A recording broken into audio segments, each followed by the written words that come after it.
안녕하세요. 저는 충주에 살고 있는 올해로 65살 여성입니다. 건강이라는 게 잃고 나면 안다더니 요즘 뼈저리게 느끼고 있어요. 1년 전 딸이 손주를 낳았고 무려 3달 동안이나 산후조리를 도와줬어요. 그게 무리였던지 허리가 아프고 조금만 걸어도 다리가 아프더라고요. 처음에는 단순한 통증이라고 생각해서 집에서 온찜질만 했습니다. 그런데 그것도 잠시, 시간이 지나면 다시 아파지는 일이 반복됐죠. 그렇게 6개월의 시간이 흘렀습니다. 이제는 허리는 물론 다리까지 찌릿찌릿 저리고 아파서 병원을 찾을 수밖에 없었죠. 의사 선생님은 엑스레이와 MRI 검사를 통해 척추관 협착증이라고 진단하면서 왜 이제 왔냐고 나무라셨어요. 저도 쉬면 낫겠지 했던 지난 날을 후회하고 있습니다. 저의 일상생활을 위협하는 척추관 협착증, 건강한 부티뷰티에서 확실하게 알려주세요. 네, 자 허리 통증에다가 다리까지 찌릿찌릿하다. 네. 이런 거 아마 경험하신 분들이 꽤 적지 않게 있으실 겁니다. 예. 오늘은 정형외과 신재명 원장님과 함께요. 저희가 척추관 협착증에 대해서 이야기 나눠보도록 하겠습니다. 네. 안녕하세요. 안녕하세요, 반갑습니다. 반갑습니다. 네, 자 저희가 오늘 척추하면 이제 보통 이제 등의 뼈, 등뼈 하니까 저기 등뼈, 돼지. 드시는 거 생각하시죠? 드시는. 네, 돼지만 등뼈가 있는 게 아니라 우리 사람도 다 등뼈가 있잖아요. 근데 저희가 흔히 척추는 얘기를 많이 하는데 네. 척추관 협착증, 척추관이라는 표현을 많이 안 써서 이게 일단 어떤 질환인지 좀 잠깐 얘기를 해주시죠. 네, 척추관 협착증은 허리 디스크와 더불어 대표적인 척추 질환입니다. 네. 척추관 협착증에 대해서 알아보시기 전에 먼저 척추관이 무엇인지에 대해서 알아보셔야 될 텐데요. 네네. 경추, 즉 목에서부터 꼬리뼈로 이어지는 천추까지 허리 뒤쪽의 공간이라고 보시면 되고요. 이 공간으로는 척수라는 자율신경이 지나가게 됩니다. 네네. 여러 가지 원인에 의해서 이 공간이 좁아지게 되는 퇴행성 질환을 척추관 협착증이라고 합니다. 퇴행성 질환이군요. 네, 방금 이제 퇴행성 질환을 말씀해 주셨는데 네. 그럼 척추관 협착증은 어떻게 노년층에서만 좀 나타나나요? 네, 주로 50대에서 60대 이상에서 발생하는 질환이 맞습니다. 나이가 들면서 피부의 탄력이 떨어지듯이 척추뼈를 감싸고 있는 인대가 두꺼워지게 되면서 척추관 속에 신경이 눌리게 되는데요. 네. 물론 선천적인 원인도 있을 수 있지만 주로 노화가 주된 원인이 되겠습니다. 또한 여성분들이 남성들에 비해서 2배 이상의 발병률을 보이는데요. 그 원인으로는 폐경 이후에 호르몬 불균형의 원인이 될 수가 있고 또 여성분들이 남성에 비해서 허리 주위의 근력이 약하게 되면서 그런 발병률을 보이고 있습니다. 그렇군요. 오늘 사연도 사실 65세 여성분이시거든요. 네, 예. 맞아요. 그래서 정말 뭐 허리 통증이나 아니면 다리 저림을 호소하셨는데 사실 이런 통증들이 좀 흔한 것 같다고 생각이 들거든요. 이 척추관 협착증이 생기면 어떤 증상이 좀 나타나나요? 네, 다리가 당기거나 저린 증상으로 봐서는 대표적인 허리 디스크 증상과 비슷합니다. 네. 하지만 척추관 협착증은 허리에 무지근한 통증이나 뻣뻣함 그리고 엉덩이나 항문 쪽으로 콕콕 찌르는 통증과 더불어 다리 쪽에 감각자나 근력자 등등의 증상이 나타나는 게 일반적입니다. 네. 그리고 일상적인 생활을 했을 때 증상이 좀 심해지고 좀 안정을 취했을 때 증상이 소실되는 전형적인 양상을 보이게 됩니다. 네. 지금 이제 말씀하시면서 허리 디스크랑 조금 일반적인 증상이 비슷하다는 말씀도 해주셨고 사실 우리 같은 일반인들은 허리 하면은 뭐 아는 게 허리 디스크 정도까지밖에 없으니까요. 혹시 허리 디스크하고 이게 어떤 차이를 보이나요? 더 좀 설명해 네, 주시죠. 척추관 협착증은 예. 허리를 뒤로 젖혔을 경우에 더 통증이 심해지는 양상을 보입니다. 아, 그래요? 그리고 새우등처럼 앞으로 구부렸을 경우에 통증이 소실되는 양상을 보이는데요.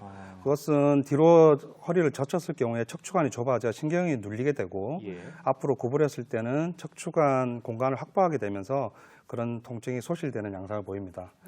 허리 디스크 같은 경우는 이와 반대로 허리를 뒤로 젖혔을 경우에 통증이 소실되는 증상을 보이고요. 네. 앞으로 구부렸을 때 오히려 더 통증이 더 심해집니다. 이게 그리고 아주 딱 네, 그리고 차이 누워 나는 계실 때 부분이네요. 다리를 들어올리는 진단 방법으로 두 질환을 구별할 수가 있는데요. 네. 허리 디스크 같은 경우는 누운 자세에서 다리를 들어올릴 경우 돌출된 디스크가 신경을 더욱 압박하게 돼서 통증이 심해지는 반면에 예. 척추관 협착증은 그 반대 양상을 보이게 됩니다. 그렇군요. 그러니까 허리를 한번 이렇게 젖혀 보시면은 여기서 이제 아프냐 안 아프냐에 따라서 협착증인지 허리 디스크인지 조금 이제 아실 수 있을 것 같아요. 판단하실 수 그렇죠? 있을 것 같습니다. 그런데 이 척추관 협착증도 뭐 증상이 없는 경우가 있다고 하던데요. 진짜 그런가요? 네, 척추관 협착증은 그 퇴행에 의한 만성 질환이기 때문에 네네. 일시적으로 증상이 소실되는 경우도 있습니다. 하지만 여러 가지 유발 요인이 발생을 하면 악화와 감소를 반복을 하게 되면서 퇴행으로 진행하게 되는데요. 하지만 척추관 협착증은 허리 디스크와 달리 한 번 발생한 질환은 저절로 소실되지는 않습니다. 그래요. 퇴행성이라서 그런지 굉장히 좀 서글퍼지는 그런 마음 질병이네요. 뭔가 그렇죠. 예, 예. 또 이 척추관 협착증은 뭐 엑스레이나 CT 촬영으로도 뭐 진단이 나오긴 하나요? 네, 엑스레이나 CT를 통해서 척추뼈의 구조나 골절 유무를 진단할 수가 있고요. 네. 디스크 간격이 좁아진 영상을 통해서 간접적으로 퇴행성 변화를 유추할 수는 있지만 척추관 협착증을 진단하기에는 좀 무리가 있고요. 예. 반면에 MRI 검사는 어디서부터 척추관이 좁아져 신경을 눌리고 있는지 진단이 가능하고요. 네. 증상이 없는 협착 같은 경우도 알 수가 있으며 척추뼈 주위의 인대나 근육, 힘줄을 보여주기 때문에 세세한 진단이 가능하다고 보시면 되겠습니다. 역시 제일 정확하게 바로 알 수 있는 건 MRI 네, 네. 검사를 통해서. 자, 척추관 협착증에 대해서 저희가 좀 살펴보고 있습니다. 척추라는 부위가 워낙 좀 조심스러운 부위이기 때문에 이게 퇴행성 질환이라고는 하셨습니다만 이게 진짜 치료는 어떻게 할 수 있는지 척추 쪽이면 왠지 다 그냥 수술해야 될 것 같고 그런 생각도 들거든요.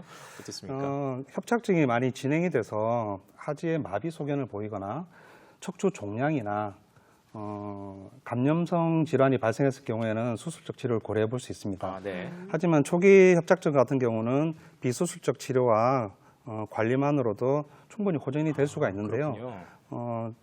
가벼운 협착증 같은 경우에는 네. 소염 진통제나 근육 이완제 같은 보존적 치료를 시행해 볼 수가 있고요. 급성 증상이 소실된 이후에 운동 치료나 도수 치료를 통해서 통증 완화를 기대해 볼 수 있습니다. 예. 하지만 환자분들 개개인의 상태나 정확한 진단에 따라서 치료 방향이 틀려지기 때문에 수술적 치료가 우선시 고려되는 것은 아닙니다. 조금 전에 화면 보니까 약간 저희 익히 하는 필라테스 같은 동작이 나왔는데 맞아요. 저거는 필라테스는 아니죠. 네네. 저게 도수 치료 네, 도수 치료를 하는 하는 장면입니다. 장면. 예. 사실 저희 할아버지께서 척추관 협착증이셔가지고요. 네. 그렇게 많이 걸으세요. 네. 근데 실질적으로 이게 걷기 운동에 도움이 되나요? 네, 척추관 협착증은 퇴행으로 인한 질환이기 때문에 네네. 허리 주위 근육이나 인대가 많이 두꺼워지고 뭉치는 현상이 발생을 합니다. 예. 이 뭉친 근육이나 인대를 풀어주는 운동이 걷기 운동이라고 보시면 되는데요. 걷기 운동은 또한 그 허리 근육에 무리를 주지 않으면서 네네. 허리 근육을 풀어주기 때문에 우리가 척추관 협착증 환자분들에게 권유하는 아주 좋은 운동이라고 보시면 걷기 되겠습니다. 운동이요. 네. 그럼 많이 걸으셔야 되겠네요. 네. 예. 모든 말씀 좀 쭉 들어보니까 척추 관리 잘해야겠다 이런 생각이 네네. 들어요. 근데 이 척추 건강을 지킬 수 있는 생활 습관 같은 게 있을까요? 척추에 좋지 않은 습관은 피하시는 게 좋겠죠. 장시간 앉아 있는 동작은 누워 있거나 서 있는 경우보다도 허리에 더욱더 무리가 가는 동작이고요. 네. 그래서 장기간 앉아서 공부하시는 분들이나 사무직 같은 경우에 간간히 일어나셔서 걷기 운동이나 예. 스트레칭을 겸해 주시는 게 좀 도움이 되실 수가 있고 어쩔 수 없이 장기간 앉아 계셔야 되는 분들 같은 경우에는 골반을 허리 등받이에 바짝 붙이고 네. 허리를 편 상태에서 바른 자세를 유지해 주시는 것이 도움이 됩니다. 네. 특히 다리를 꼬고 앉는 동작 같은 경우에 골반이 틀어지고 척추에 무리가 가기 때문에 여러 가지 근골격계 질환이 발생할 수 있는 원인이 될 수 있습니다.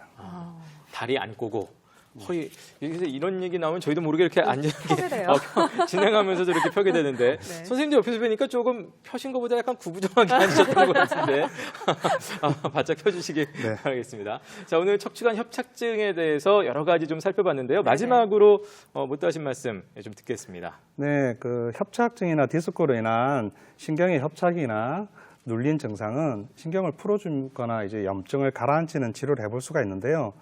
치료를 해서 통증이 완화가 되더라도 척추 질환에서 모두 벗어날 수 있는 것은 아니고 그 이후에 관리가 더 중요하다고 말씀드릴 수 있습니다. 네. 환자분들 같은 경우에 척추 치료 이후에 병이 언제 재발하나요 하고 여쭤보시는 분들이 계시는데요. 병의 재발 같은 경우는 치료 이후에 퇴행된 디스크나 인대, 근육들에 대한 재활 치료와 병행을 해주면서 꾸준한 관리를 해줘야지 재발하지 않는다고 보시면 되겠습니다. 네. 예, 바른 자세와 꾸준한 운동, 건강한 허리 유지하시면 좋겠습니다. 네. 이 치료 후에 관리도 중요하고 또 예방도 중요하다고 하는데요. 요즘 장시간 우리가 앉아서 근무하시는 분들 참 많잖아요. 네네. 간간히 좀 일어나서 스트레칭도 해주시고 또 네. 올바른 자세 꼭꼭 지켜주시면 좋겠습니다. 저희도 이렇게 막 걸어가면서 좀 진행을 해야 되겠어요. 예. 일어날까요? 자, 예. 오늘 도움 말씀 주신 우리 정형외과 신재명 원장님 감사드리겠고요. 우리 이혜정 리포터도 수고하셨습니다. 두 분 감사합니다. 네, 고맙습니다. 감사합니다. 네.